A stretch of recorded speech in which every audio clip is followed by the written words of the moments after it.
OMR sheet में एक गलती और आपका पूरा पेपर कैंसिल। लेट्स सी वो गलतियां क्या होती है। Government of Telangana board of secondary education से ये डायरेक्शंस मिले हैं कि ओएमआर कैसे फिल करते हैं, कैसे सबमिट करते हैं। सबसे पहले जब हमको ओएमआर शीट मिलती है तो हमको ये चीजें वेरीफाई करनी बहुत जरूरी है।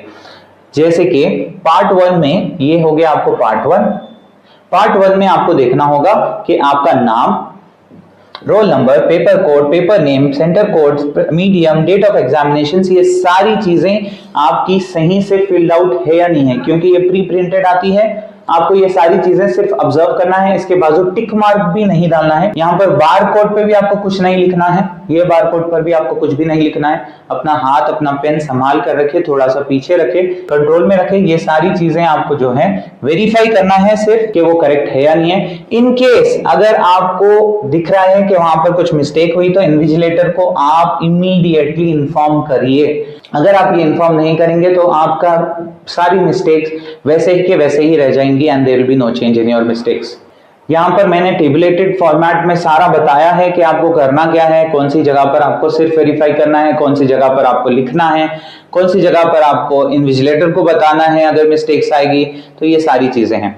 तो और एक और चीज है कि most of the students what they do is they forget writing the answer booklet number twice. आपको पार्ट 1 एंड पार्ट 2 दोनों में भी आपको आंसर बुकलेट नंबर लिखना है। कहां पर लिखना है? सबसे पहला तो आपको हो गया यहां पर आंसर बुकलेट नंबर 1, ये 3 बॉक्सेस के अंदर 3 डिजिट बुकलेट नंबर रहेगा, आपको उसमें ही लिखना पड़ेगा। यहां पर 1 2 3 लेटस से 1 2 3 है, एक बराबर तरीके से, ऐसा नहीं कि 1 2 3 मेरे जैसा लिख दिए, बॉक्स के अंदर अलाइन सीधे से नहीं है, इसलिए मैं इरेज कर रहा हूं उसको।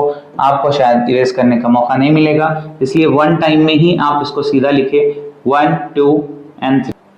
तो let's say 5 1 2 and 5 it is there 1 2 5।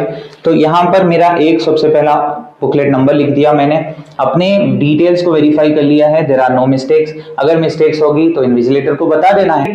दूसरा चीज हो गया, मेरे को रूम नंबर तो लिखना नहीं है, वो इन्विजिलेटर का काम है। मुझे यहाँ पर फर्स्ट एंड सेकेंड बॉक्स में भी साइन नहीं करना है, वो भी इन्विजिलेटर का काम है। यहाँ पर पार्ट ए जो है उसके अंदर यहाँ पर मेरी सिग्नेचर की जरूरत पड़ेगी, इसलिए मैं अपनी सिग्नेचर कर देता हूं यहाँ पर। बस इतना ही मेरा काम है कि सिर्फ एक आंसर बुकलेट नंबर लिखूं, वेरीफाई करूं और मेरी साइन करो यहाँ पर, जहां पर इन्विजिलेटर के नीचे लिखा हुआ है full signature of the student. अब दूसरी चीज क्या करना है मुझे पार्ट 2 के अंदर। अब पार्ट 2 के अंदर आया मैं, पार्ट 2 के अंदर 1 2 एंड 5 1 2 एंड 5 मुझे फिर से लिखना है। यही एक मिस्टेक है जो बहुत सारे स्टूडेंट्स भूल जाते हैं। यहां पर बुकलेट नंबर लिखना भूल जाते हैं या यहां पर बुकलेट नंबर लिखना भूल जाते हैं, क्योंकि पार्ट 2 में बहुत ही सिंगल जगह पर बहुत ही कम स्पेस में वो लिखा हुआ है, इसलिए बहुत सारे स्टूडेंट्स भूल जाते हैं। उसको हटकर आपको कहीं पर भी हाथ नहीं लगाना है। Do not sign anywhere else, कहीं पर भी नहीं करना है। या ये बुकलेट में भी आपको छेड़छाड़ नहीं करना है, कहीं पर भी कुछ भी नहीं करना है। ऐसे ही और टिप्स और ट्रिक्स जानने के लिए आप हमारे व्हाट्सएप चैनल को फॉलो करिए। व्हाट्सएप चैनल की लिंक के लिए आप कमेंट करिए व्हाट्सएप, सो दैट आपको तमाम साइंस और मैथ्स के जो भी मेरे स्ट्रक्चर्स है जिसको फॉलो कर आपको मोर देन 90% अचीव कर सकते हैं without learning new things now, because ये पीक ऑफ द मोमेंट है, आपके एग्जाम स्टार्ट हो रहे हैं।